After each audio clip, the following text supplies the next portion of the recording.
Você encontrou Lucas capítulo 24? Diz assim a palavra do Senhor. Lucas capítulo 24, versículo 13 até o 34. Naquele mesmo dia, 2 deles estavam de caminho para uma aldeia chamada Emaús, distante de Jerusalém, 60 estádios. E iam conversando a respeito de todas as coisas sucedidas. Aconteceu que, enquanto conversavam e discutiam, o próprio Jesus se aproximou e ia com eles. Os seus olhos, porém, estavam como que impedidos de o reconhecer.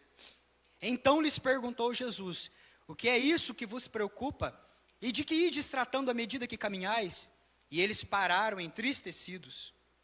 Um, porém, chamado Cleopas, respondeu dizendo: és único, porventura, que tendo estado em Jerusalém, ignoras as ocorrências desses últimos dias?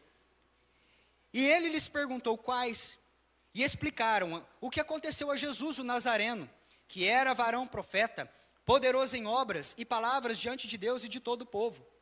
E como os principais sacerdotes e as nossas autoridades o entregaram para ser condenado à morte e o crucificaram. Ora, nós esperávamos. Repita comigo, queridos, isso aqui. Ora, nós esperávamos. Nós esperávamos que fosse ele quem havia de redimir a Israel, mas depois de tudo isso, já é este o terceiro dia, desde que essas coisas sucederam. É verdade também que algumas mulheres, das que conosco estavam, nos surpreenderam, tendo ido de madrugada ao túmulo, e não achando o corpo de Jesus, voltaram dizendo terem tido uma visão de anjos, a qual afirmaram que ele vive. De fato, alguns dos nossos foram ao sepulcro e verificaram a exatidão do que disseram as mulheres, mas não o viram. Então lhes disse Jesus: ó nécios, tardos de coração para crer tudo que os profetas disseram.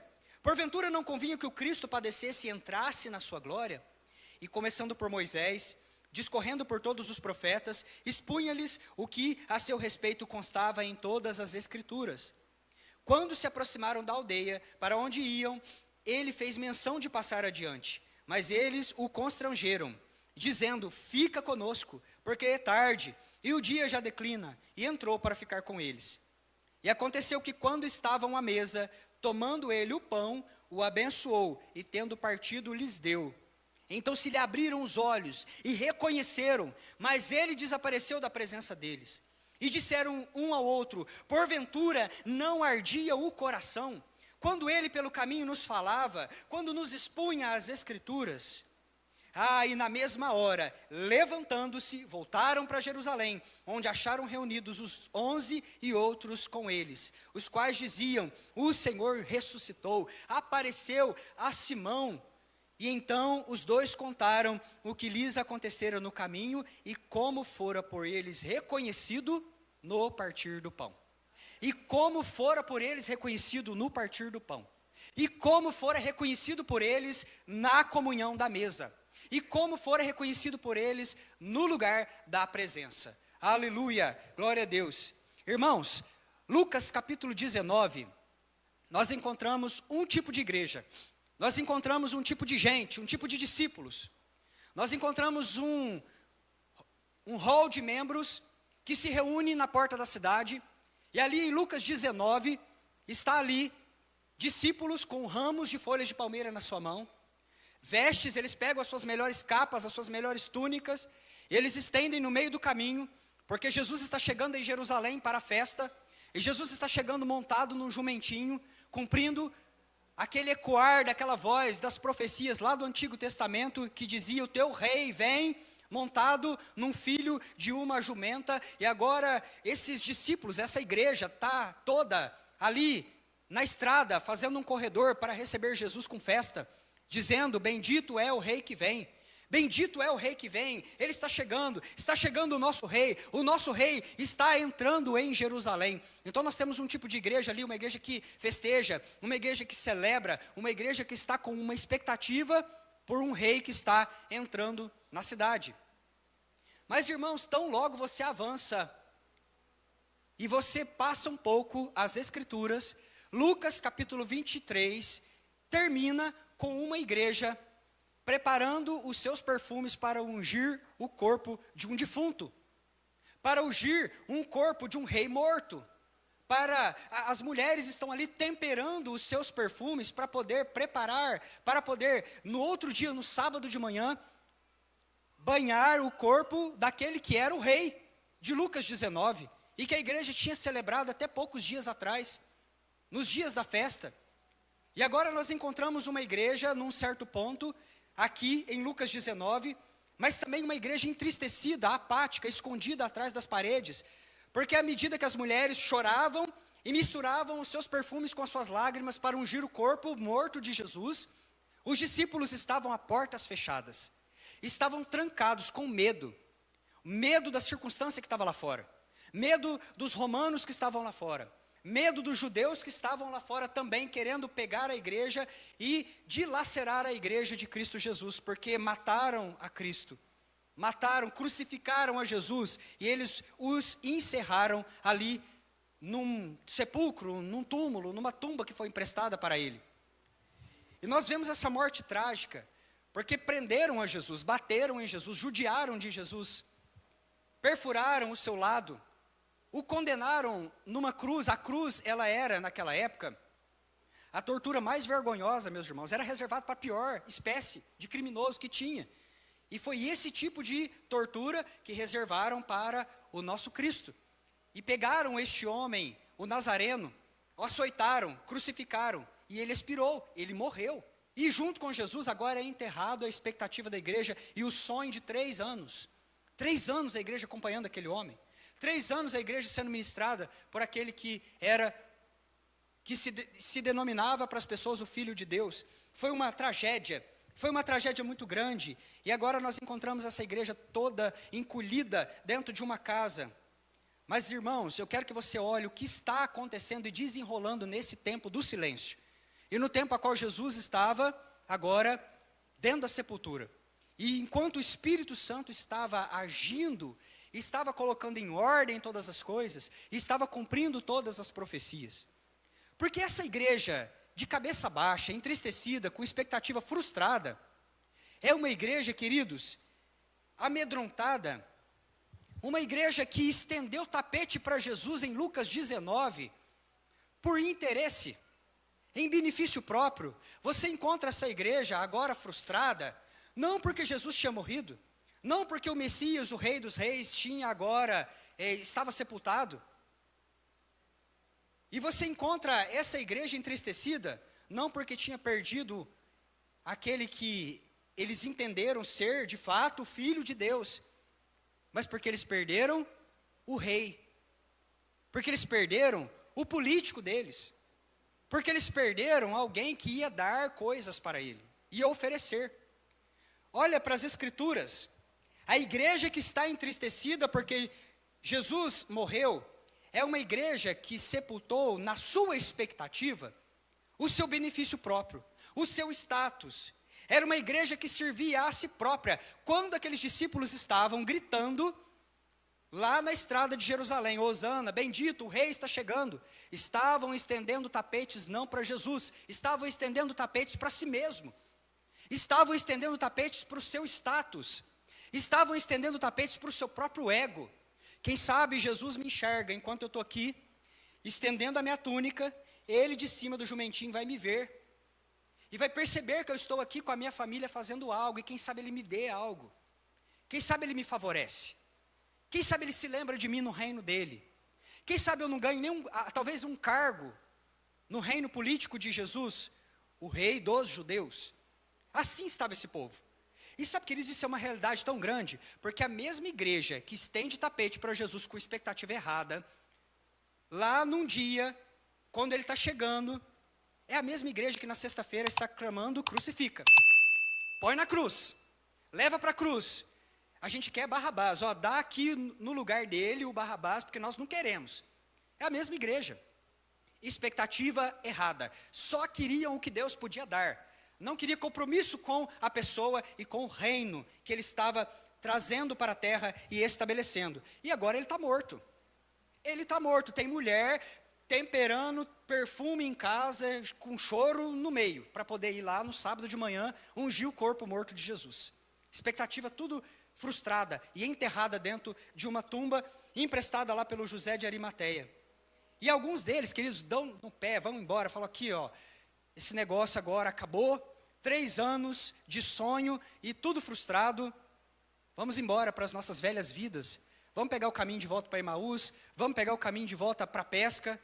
Alguns discípulos foram pescar novamente, outros juntaram as suas coisas, resolveram ir para Emaús, esquecendo, queridos, de que João, capítulo 14, um pouquinho antes, no dia da Santa Ceia, João 14, do 16 ao 27, Jesus tinha falado para eles, eu não deixarei vocês órfãos, vocês não são órfãos, eu vou para o Pai, é necessário que todas as escrituras se cumpram e que eu morra, e que eu ressuscite, e ao ressuscitar, estabelecerei o meu reino eterno sobre essa terra, vencendo o poder da morte, sujeitando o inferno, Satanás e seus demônios, cumprindo as profecias.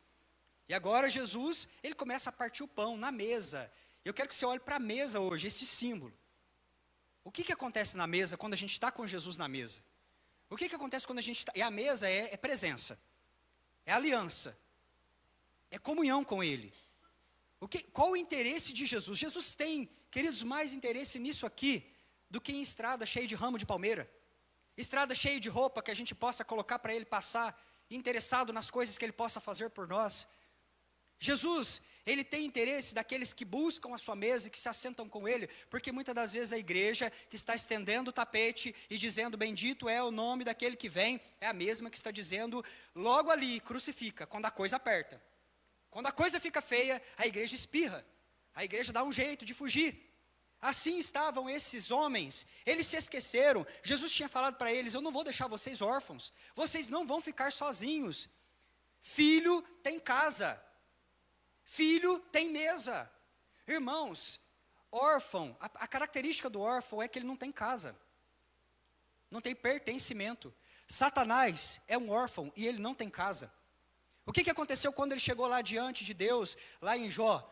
Satanás, o que você anda fazendo? Eu ando peregrinando na terra, zanzando, como diz o mineiro, para cá, para aqui e para acolá, perturbando a vida dos filhos de Deus. Então Satanás não tem casa, Satanás é um órfão, não tem pertencimento, porque é o primeiro órfão, ele rompeu com a mesa do pai, lá no começo de tudo. Lembra do filho pródigo?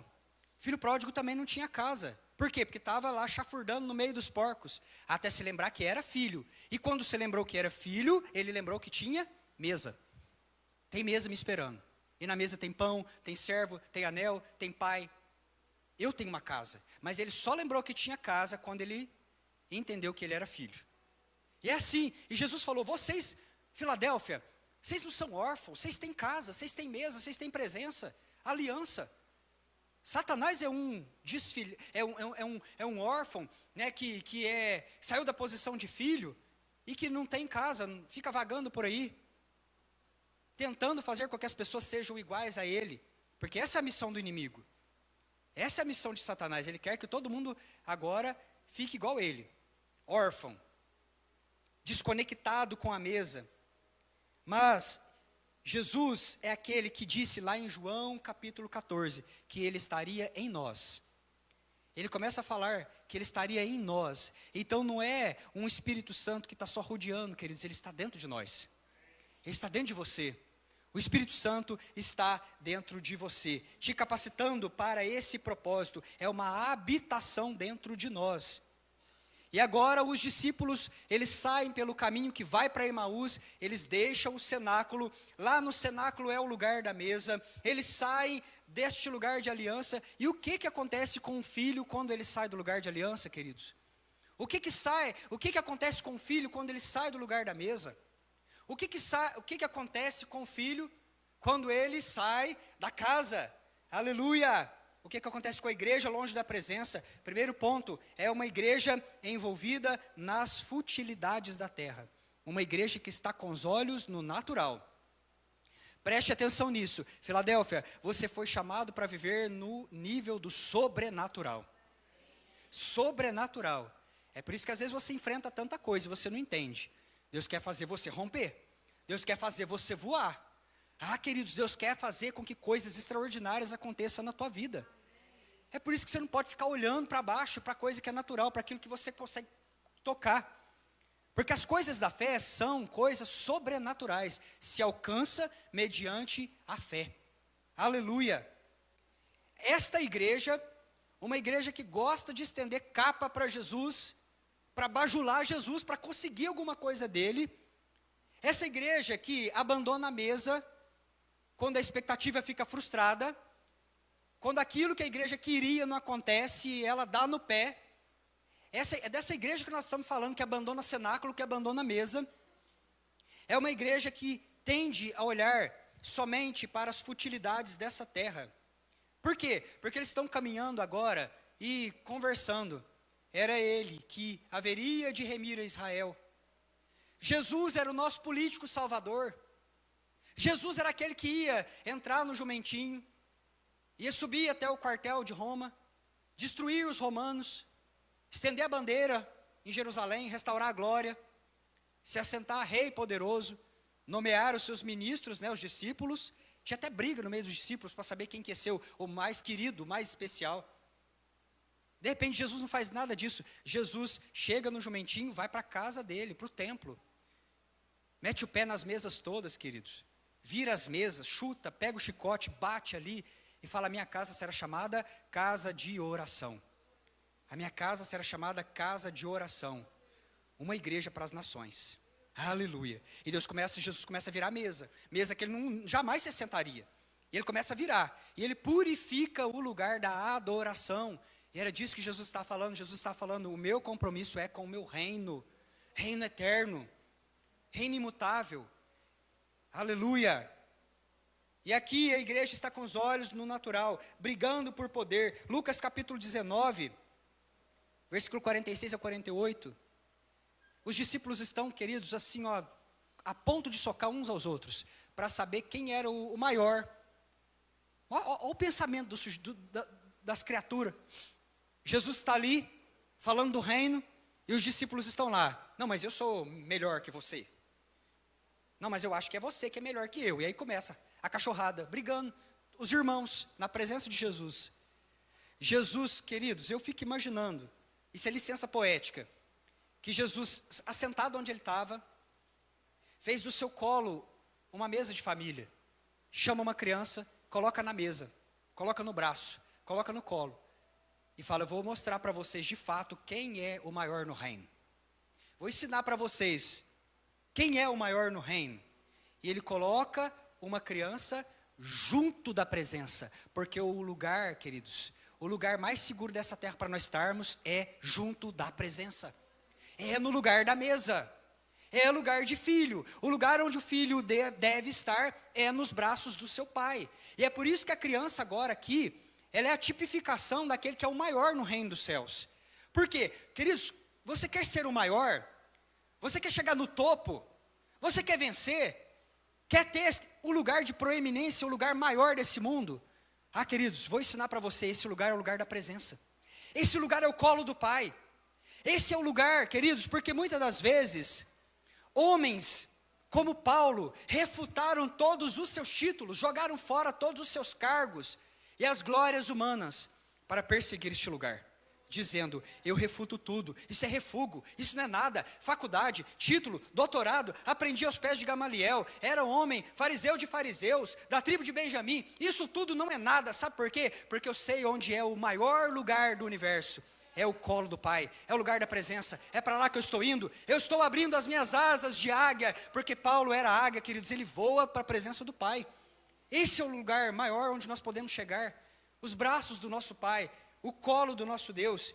E Jesus está lá, faz do seu braço uma mesa, coloca uma criança e fala: aqui quer ser grande? Vem para a presença. Quer ter destaque? Vem para a presença. Quer ser grande no reino? Senta na mesa. Faz aliança, busca essa presença. A igreja interessada, a igreja com os olhos no natural, a igreja que só olha para aquilo que Jesus pode dar, é uma igreja preconceituosa. Nicodemos entra de madrugada com vergonha, com uma touca na cabeça, assim, eu fico imaginando, para ninguém ver ele. Era noite, e Nicodemos procura Jesus por medo, vergonha. O que impedia aquele homem de procurar Jesus abertamente?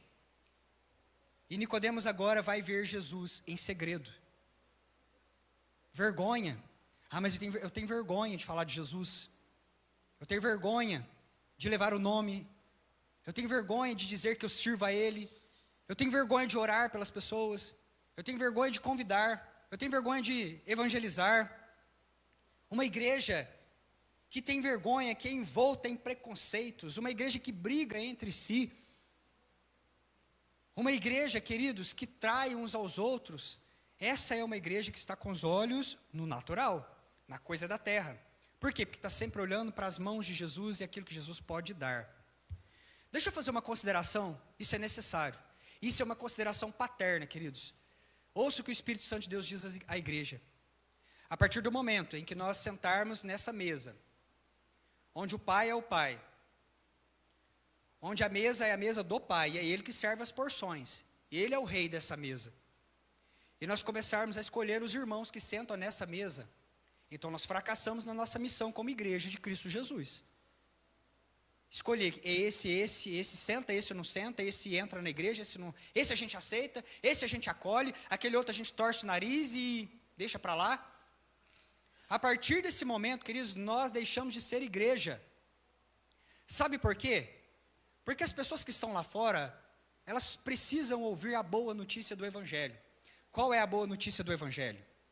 É de que eles são filhos, embora eles não saibam que são filhos. E é por isso que você precisa ir lá contar para ele, você é filho e filha de Deus. Mas quando essa pessoa chega aqui, ela é salva por um Evangelho de graça, um Evangelho de fé. Aqui não tem Evangelho de obras. O que é um Evangelho de obras? Muda você primeiro, troca o teu sapato, troca a tua roupa, muda o teu comportamento, dá um jeito na tua vida, muda primeiro, e aí depois que você mudar, você senta aqui comigo.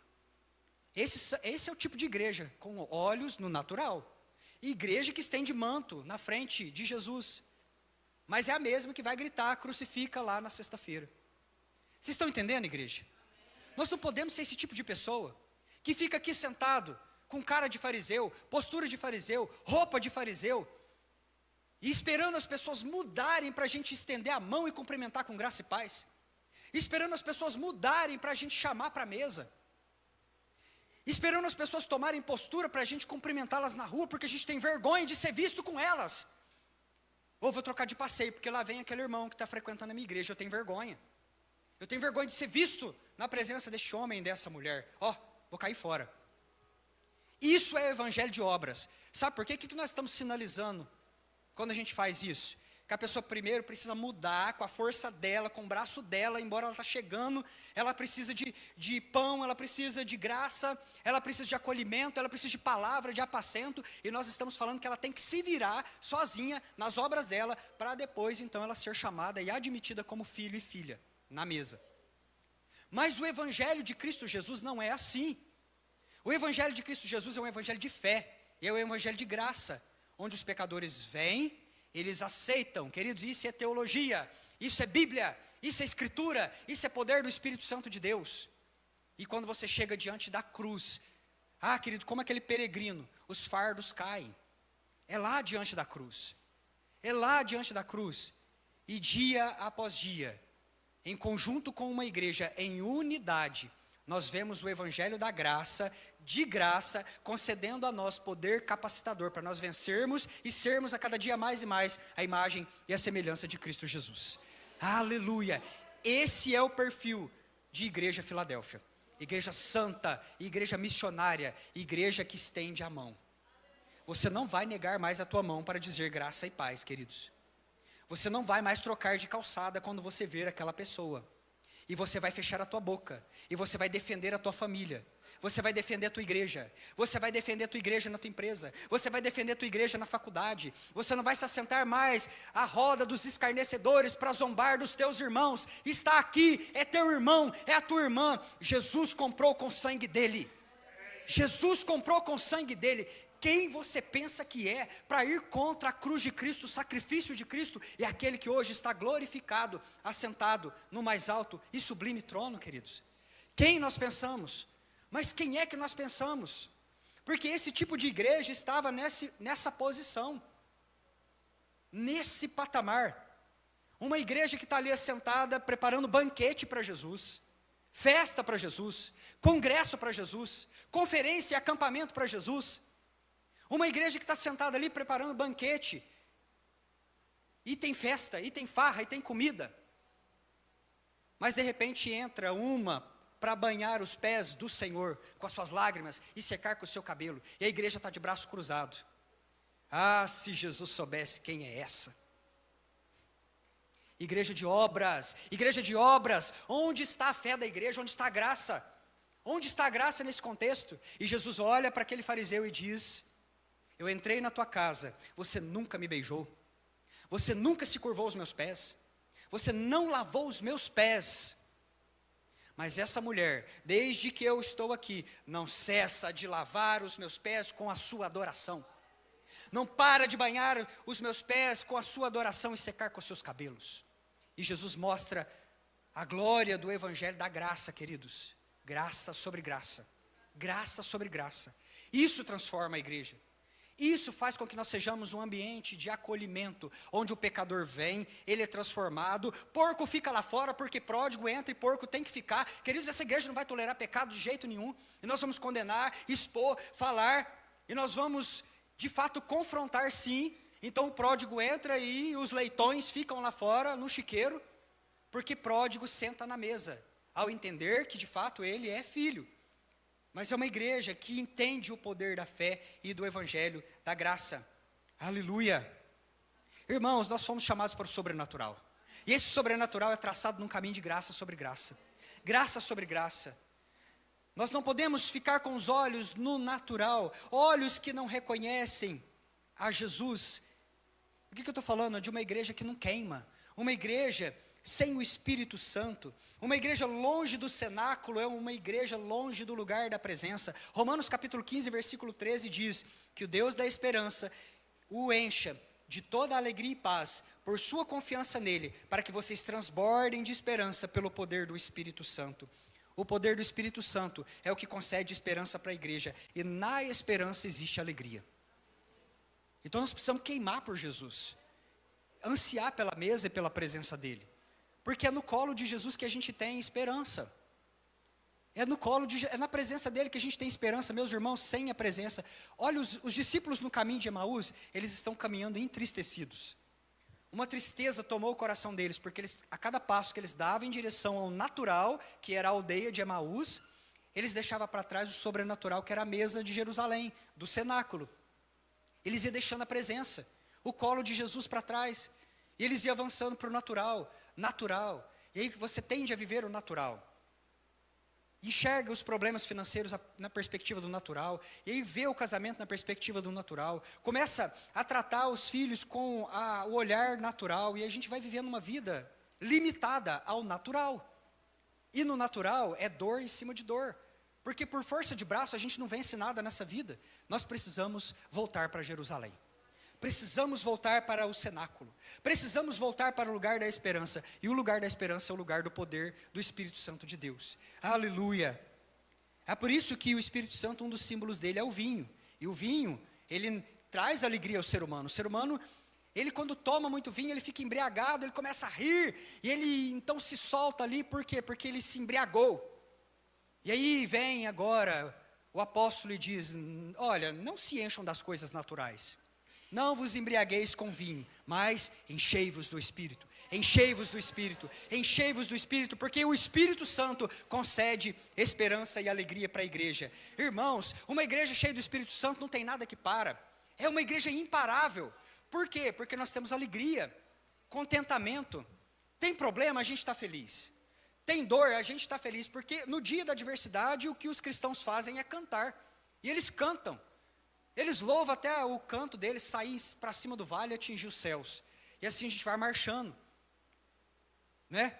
Passando pela prova, dando glória a Deus. O inimigo se levanta para cair, ele levanta e você já separa o teu louvor, já pega a tua playlist e vai marchando e caminhando debaixo da chuva de graça que o Senhor Deus está regando a tua vida. Porque é assim que os cristãos fazem, queridos. Você não vai ficar de cara feia, não vai ficar emburrado, não vai ficar entristecido, não. O inimigo fica olhando para você, aí você fica aquele problema lá, encolhido, igual a igreja. a igreja da expectativa frustrada. Igual os discípulos lá, depois que Jesus morreu, todo mundo triste, encolhido. E as mulheres na choradeira lá. E aí vamos lá ungir o corpo do morto, no sábado de manhã. Não fica assim, queridos, não fica assim. Filadélfia, esse rosto triste não cai bem a você. Você precisa sorrir, sabe por quê? Porque a face do teu pai está sorrindo para você. Então, quando o problema chegar, né, sorria. Sorria. Põe um louvor e sorria. Fala, diabo, você não vai ter esse prazer, não. Mas não vou dar de jeito nenhum. Não vou. Tem problema? Tá. Toma louvor, toma sorriso, toma oração, jejum. Vai para a presença de Deus. Eu vou resolver essa conversa aqui, ó. Nós vamos sentar aqui agora e conversar. Aqui não, Satanás. E você põe para correr o inimigo e todas as suas tramóias e artimanhas. Porque você, queridos, é a igreja do cenáculo. Você é a igreja da mesa. Você é a igreja da presença. Emaús não combina com você. Volta para a mesa. Volta para Jerusalém. Volta para o lugar da esperança. Terceiro ponto. A igreja que deixa a presença, que deixa o secreto, que deixa de queimar na mesa do Pai, é uma igreja que tem os seus olhos que não conhecem mais a Jesus. A igreja sem o Espírito Santo é incapaz de reconhecer o que Deus está fazendo. Existe um kairos que nós estamos vivendo, um tempo específico que nós estamos vivendo.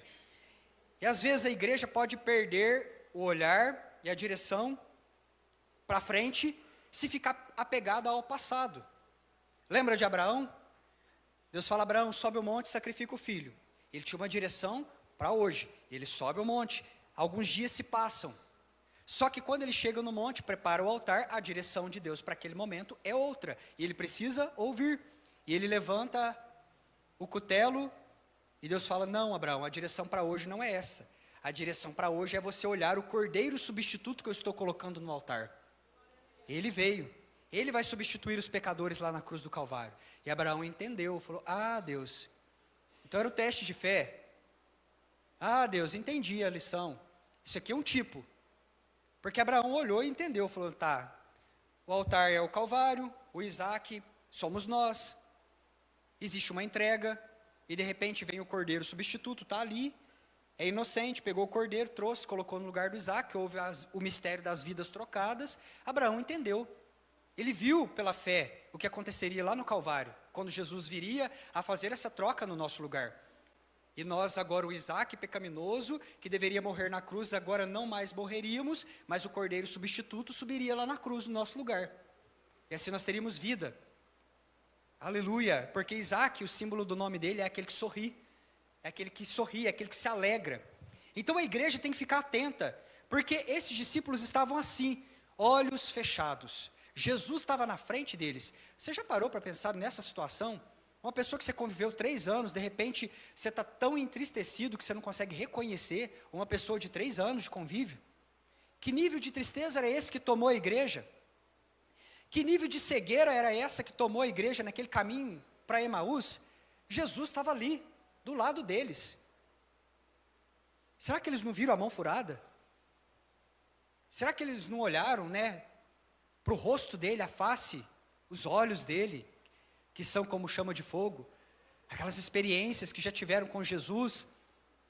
Então esses discípulos estavam andando, não conhecia, olhando, e estava tão cego, tão apegado ao passado, tão apegado às coisas lá de trás, que agora estavam impedidos de celebrar e de ver tudo aquilo, e de reconhecer o que Deus estava fazendo agora, naquele momento. Estavam apegados, impedidos de olhar para frente, para tudo aquilo que Deus estava mostrando para eles. Seus olhos ainda estavam lá no jumentinho. Mas era ele que seria o rei, era ele que seria o político que nos libertaria. Está escrito aqui no texto, nós tínhamos expectativa que seria ele, que remiria a Israel, restauraria Israel na sua glória, que acabaria com a opressão dos romanos. Os olhos dessa igreja ainda estavam no jumentinho. Só que ali, queridos, estava o Cristo, que já tinha preparado uma mesa no cenáculo, e o Pentecostes. Ali estava o Cristo, que já tinha vencido todas as coisas na cruz. Uma nova era, uma nova aliança estava começando, já tinha sido inaugurada. Jesus já tinha preparado o cenáculo e havia fogo esperando os discípulos.